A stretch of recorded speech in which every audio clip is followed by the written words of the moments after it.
ሄሎ ያቱ ጋር ደረስክ? ይሄው ሰፈራችሁ ነኝ። ይሄው መታጠፊያው ጋር ቆሜያለሁ። እኔም እኮ እዛው ጋር ነኝ። የት አለ? ይኸውልህ ቢኒያም፣ ቃልዬ ለምን እሷ እንዳለች አልነገርከኝ? ማውራት አለባችሁ። ሌላ ምንም አላስብኩም። አለቀ እኮ ምንም የምናወራው ነገር የለም። እባክህ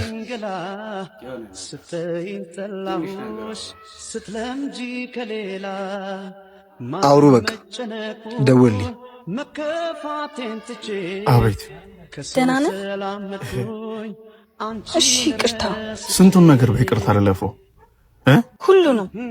ሁሉንም? እንዴት እንደዚህ ቀላል ነው?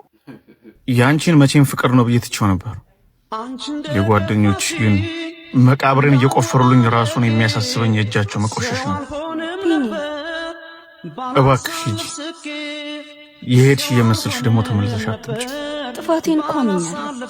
እሱ ጥሩ ነገር ነው። ህመሙን ብረሳውም ጠባሳውን ማጥፋት አልቻልኩም። ለአንቺ ደግሞ ደስተኛ ነኝ። እውነት? ለእኔ ደስተኛ ነው? መልሰን ሳንገናኝ? የት? የተገናኘንበት ትምህርት ቤት። ሁሌ እንዳስለመድከኝ አመቱ ሲያልቅ ሰኔ 30። ሰኔ 30ማ እኮ በቃ ትዝታ ሆኖ ቀረ። እሺ ደስታዬስ? ለደስታሽ ሲባል አንቺን መተው የመጨረሻ ስጦታዬ ነው። ቻው። እሺ